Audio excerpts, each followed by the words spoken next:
Squid Game Season 3 got dark. Good characters became bad characters became evil characters became more evil. Today we're going to look at the absolute worst thing every Squid Game character has done. First, we'll talk about the characters who don't really have any deeds bad enough to stand out, at least in comparison to their peers. These are the basic human flaws. We'll start out with the three characters we'd consider to be basically innocent: Kim Yong-mi, Kim Junho, and Park Yongsik. The absolute worst thing these three did was participating in the Squid Game, and even then, we can't really say they're guilty of anything but getting into a very horrible situation out of desperation. What they each have in common is that they all had noble reasons for competing, and never resorted to unnecessary violence or deception. Junho wanted to provide for her unborn child, Yongsik needed money to pay for his young daughter's blood cancer treatment, and while we don't know much about Young-mi compared to the others, we do know she was the most visibly terrified of continuing the games, even going so far as to beg the other players to vote X. On that note, these three each consistently voted to terminate the games, meaning that even in their desperation, they still had the clarity to fully embrace the truth that this game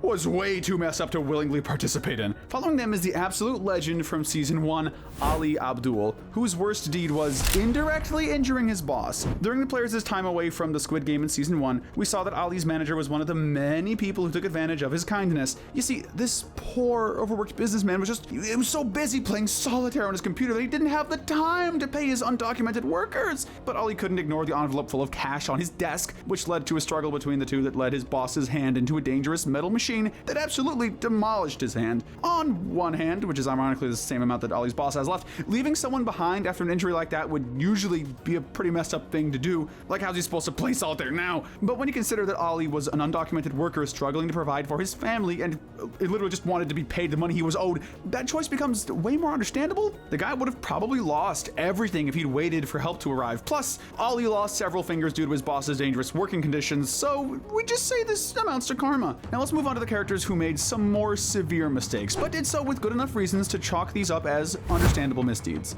Our dearly beloved, dearly departed Semi is next, with her worst deed being manipulating Thanos and Namyu. By her own admission, Semi was only allied with Thanos and Namyu because they were stupid enough to be easily kept in line. We have to mention this since it does show that Semi has a manipulative side, but honestly, she didn't really do anything manipulative per se. It's more like she was willing to if the situation demanded it. Like, yeah, teaming up with the mentally unstable drug addict SoundCloud rapper wasn't a good decision in general, but just like anyone there, Sami was just sticking to the strongest people she could find. She was always compassionate and loyal and was fully ready to risk dying to stick with Minsu rather than screwing him over in the Mingle challenge. What a kind-hearted gesture, and one we're absolutely certain will be met with proper gratitude and devotion. Up next we have Junho, everyone's favorite undercover detective, whose worst deed was not disclosing the frontman's identity. Of all the reveals in the last few episodes of Squid Game's first season, perhaps the most heartbreaking was that the brother Junho had infiltrated the Squid Game to track down was actually running it the entire time. That's gotta be the worst possible ending for Junho, and to add injury to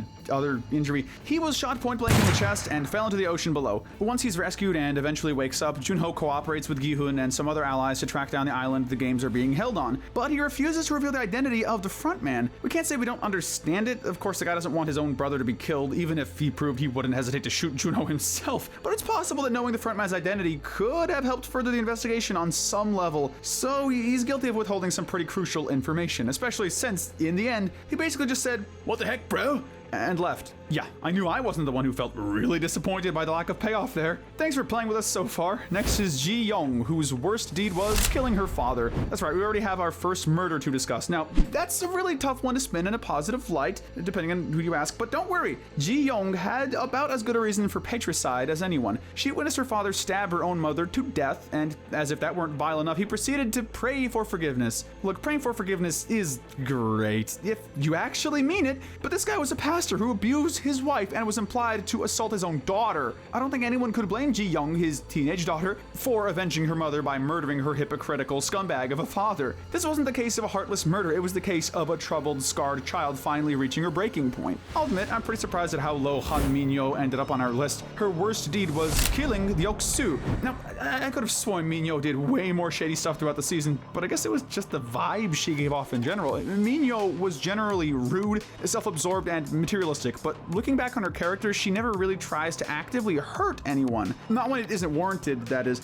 Enter Deho, a mass-murdering gang criminal and terrorist who never shows any amount of loyalty, compassion, or basic human decency beyond what he needs to use people to his own devices. When he makes the mistake of having a one-night stand, or a one-night sit, looking back at it, with Minyo, only to dump her after promising they'd make it to the end together, she made good on her promise to kill him if he betrayed her. In the Glass Stepping Stones challenge, she exposed Deho for the coward he was by throwing him, along with herself, into the depths below the bridge while he begged for mercy. Given how Deho was a complete scumbag and a mass murderer himself, not to mention how him waiting any longer would have led to 5 other deaths, this is sort of a heroic moment when you think about it. I guess one of the many things Han Minyo is good at is absolutely crushing our expectations even beyond the grave. Up next is the main man himself, Guihun, whose worst deed was not seeing his daughter. This still feels like a weird choice for his worst deed. Admittedly, Guihun did a lot of messed up stuff throughout the series, from being willing to deceive Ilnam in the marble game in season 1 to even eventually killing Deho near the beginning of season 3. Guihun was willing to make some pretty cutthroat decisions on the situation demanded for it, but all of those were committed under extreme duress, whereas his total loss of a relationship with his daughter is just tragic no matter how you look at it. While yes, we find out that he left all of his belongings to her after his death, we also discover just how deeply his abandonment hurt his little girl. You could have at least taken a trip to the USA and seen her once, man. It doesn't take away from how selfless and heroic Guihun is overall, but it definitely keeps him from that pure good status he'd otherwise be pretty darn close to. Up next is a dual entry, Hunjung and Jungbei. Their worst deed was one they each only did once, voting to continue the games. While Jungbei and Hunjung were both genuinely good people, they each voted to continue the games at one point, despite being teamed up with multiple people who were openly opposed to continuing. For Hunjung, this was a betrayal of her blossoming friendship with Youngmi, who she knew fully well was terrified to play any more of the games. And for Jungbei, this undermined his friend's plan to finally shut down the game once and for all. But a mistake like this, especially under such severe pressure, wasn't enough to call their morals into question for us. They both apologized and made amends with their teammates, proceeding to vote X going forward, and even to help Guihun stage his revolt, so we'd say they've more than made up for it. That goes double for Hunjung, who threw away an easy chance to get out the exit to go back for Junhe and Yunja. Speaking of which, up next we have Yunja, whose worst deed was stabbing Yongsik. This sweet badass granny was one of the best characters season 2 blessed us with, which was one of many reasons the hide and seek episode absolutely crushed us. Normally killing your own son would land you near the bottom of a list like this, totally not foreshadowing anything at all here, but Yunja gets a lot of leeway for 2 reasons. For one, she didn't technically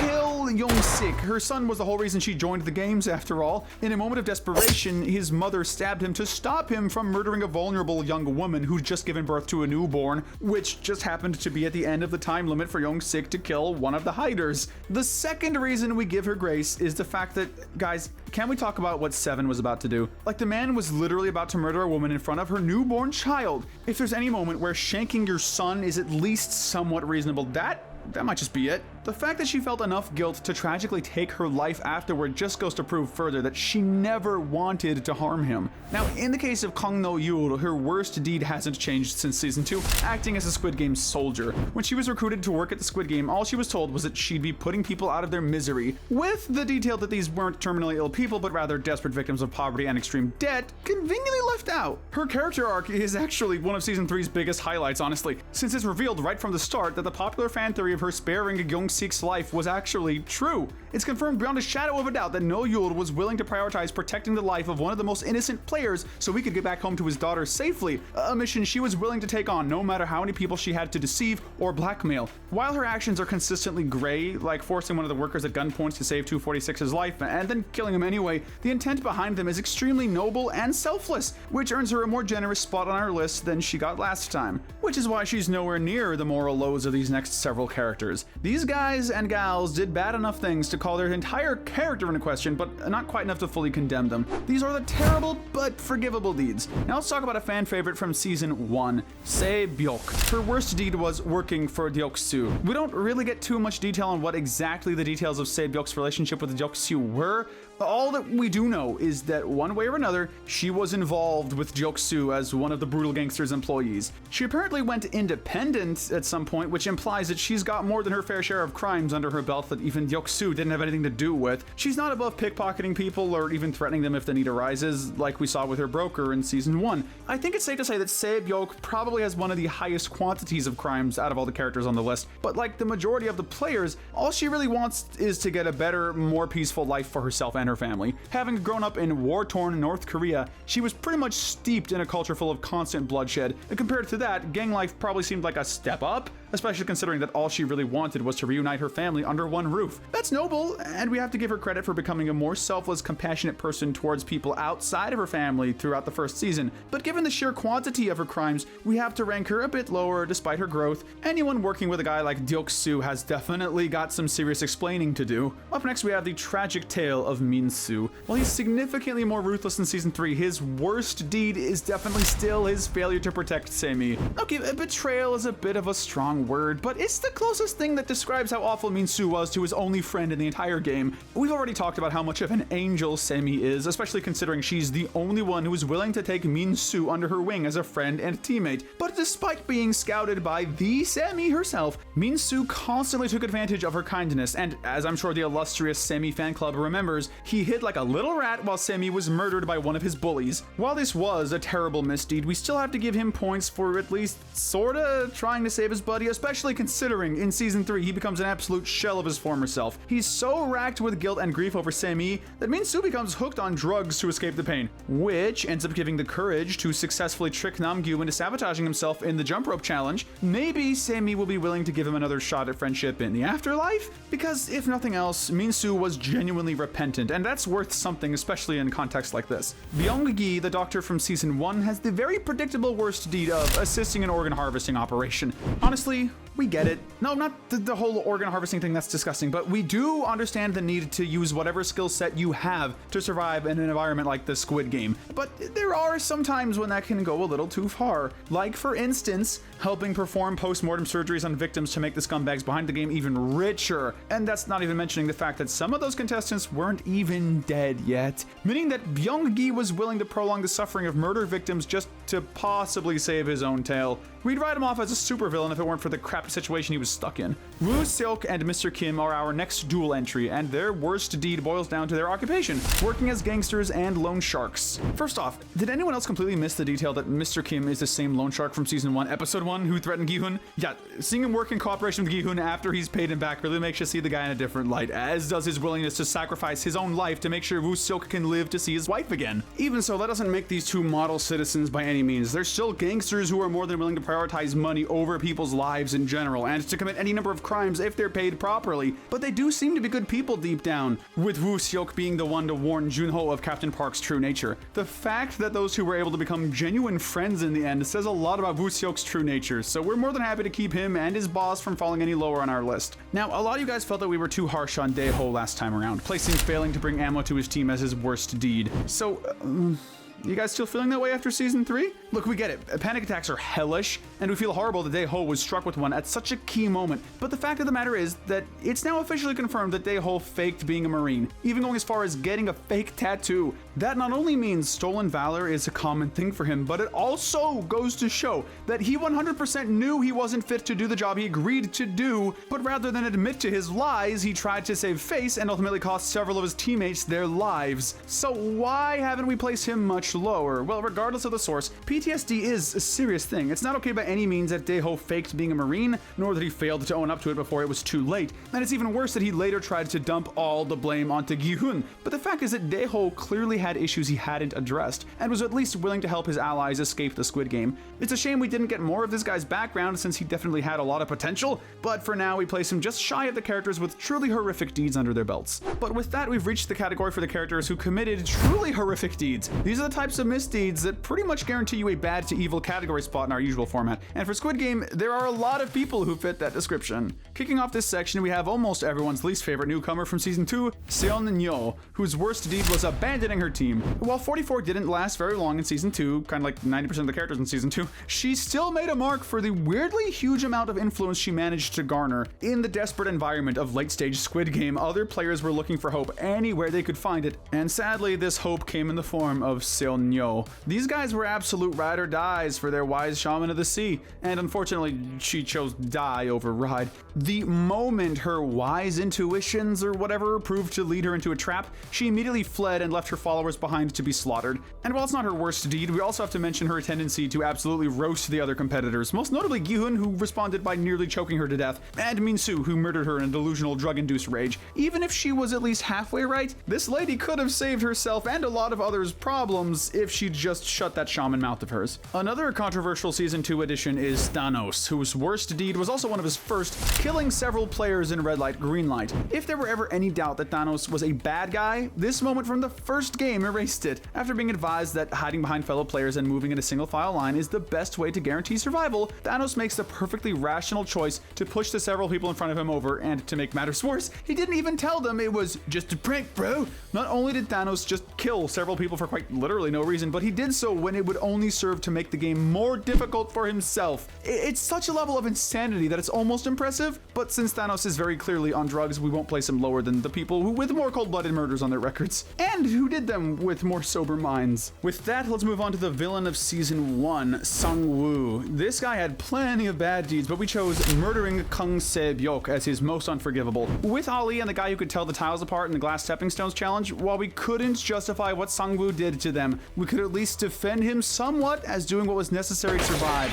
In the marble game, it was quite literally either Sung-woo or Ali who would survive, and in the glass stepping stones game, the clock was running down to the point where the rest of the group wouldn't have been able to finish crossing if Mr. Glassman didn't hurry up. But then there was Sebok, a young woman and former teammate of Sung-woo's who wanted nothing more than to reunite with her family. Thanks to the completely unnecessary glass explosion at the end of the game, Sebok was already severely wounded and had lost a lot of blood, but in a moment of true depravity and cowardice, Sung-woo waited until Guihun went to get help for her and murdered her for no reason other than to make the game easier on himself. With Ali, there was actively no way for Sung-woo to survive if he lived as well. With the glass dude, it may have been possible, but it was just too risky. But with Sebok, he could have competed with her, but he didn't even want to give this already dying girl the chance to go down fighting. We give him some leeway due to his remorse and atonement in the end, but this was still the deed that cemented him as a pretty cut and dry villain in our eyes. One of the final season's most drastic increases in capacity for evil was that of Yongsik.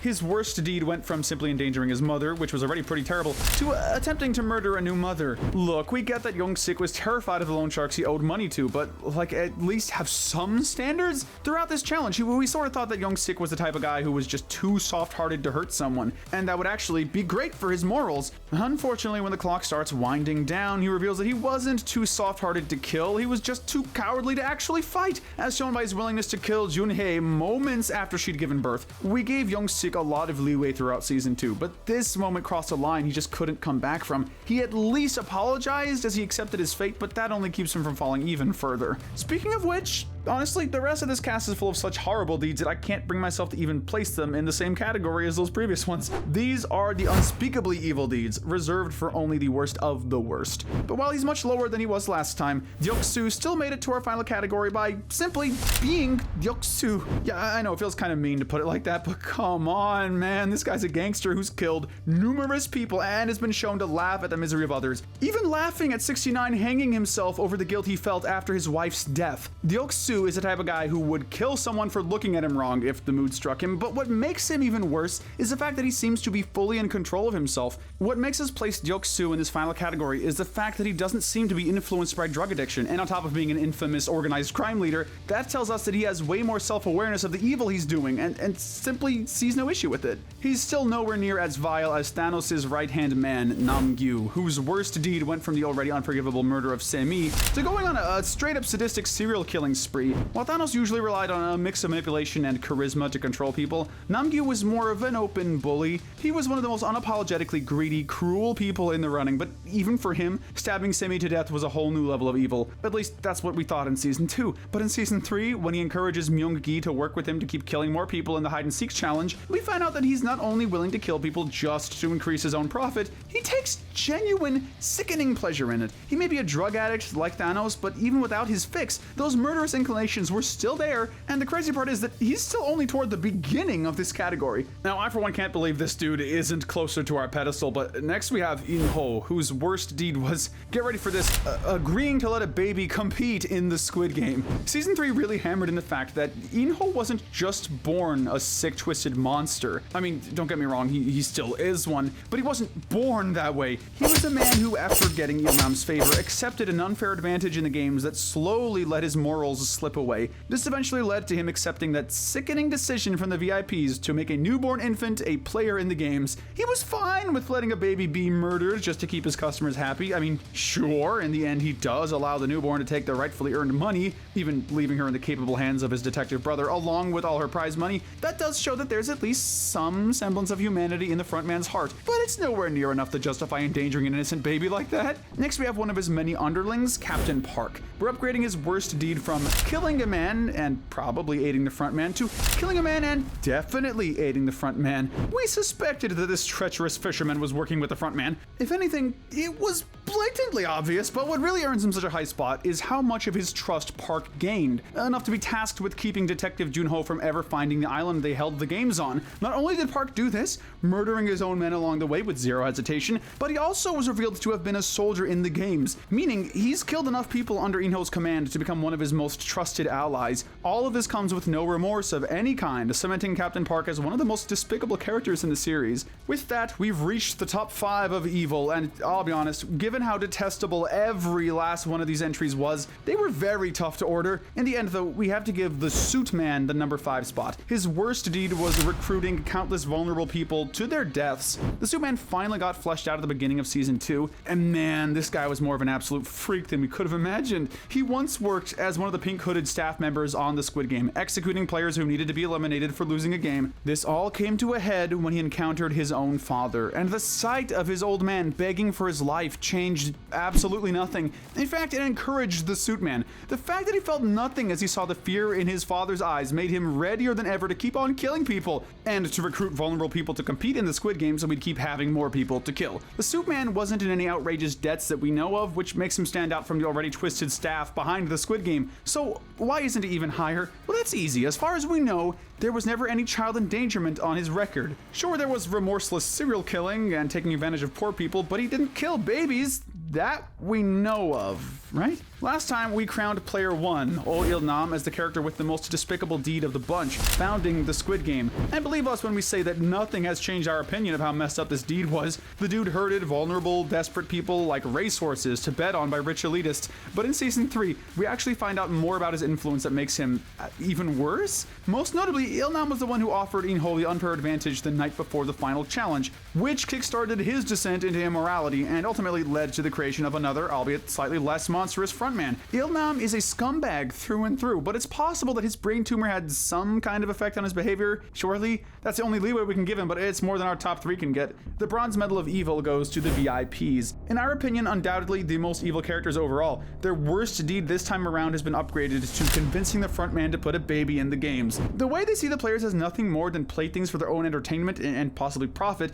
is already a testament to just how far gone these guys are. But then there was their tantrum over player 222's newborn baby, who they agreed should be a player, because it'd be interesting. Yeah, there's no defending any of these guys, really. It was creepy enough how they were playing the roles of happy soldiers eliminating players like it was their Make-A-Wish dream come true, but then they go even further by arguing that a literal infant should be subjected to these death games. Screw all of these people, honestly. While he was too cowardly to do more evil himself, Jiyong still lands even higher than he did last time. His worst deed was attempted infanticide. Jiyong is a powerful man, but he's a powerful man in one of, if not the highest debt in the entire competition. This leads to him being so hungry for more money that he attempts to murder the new player 222, aka the aforementioned newborn, because if it stays alive, he'll have to share his prize money with it. How can you be so detached from your humanity that you find it reasonable to murder an infant just so you won't have to share money with it? We knew player 100 was an evil piece of garbage, but this was lower than even he seemed. But the Gold Medal of Evil, as well as the most absolutely insane jump in evil we've seen in this show, hero goes to Myung-gi. This guy honestly seemed like he was going to have a solid redemption arc throughout this season, going back and forth from doing good deeds like offering to carry her across the jump rope bridge to desperate yet evil misdeeds like helping Namyu with his killing spree. But in the final episode, Myung-gi does something that's beyond horrific, attempting to murder his own baby. There's no context where this would ever be a remotely justifiable deed, not even when we consider that Myung-gi was clearly losing what was left of his mind, having lost the woman he loved. But after it came down to Myung-gi, Guihun, and the baby, Myung-gi refused Guihun's offer to be sacrificed as the eliminated player, instead trying to keep him from going forward to the next tower just so he could kill his own child and take the money for himself. Myung-gi was not only unforgivably greedy and completely unsympathetic towards his own flesh and blood, he was also straight up stupid, because if he'd just let Guihun take the fall, he could have taken his own portion of the money and his child's share if he was that determined to be a greedy jerk. It's hard to even fathom what this crypto sicko was thinking, and that's a level of evil that cements his misdeed as the worst in Squid Game history.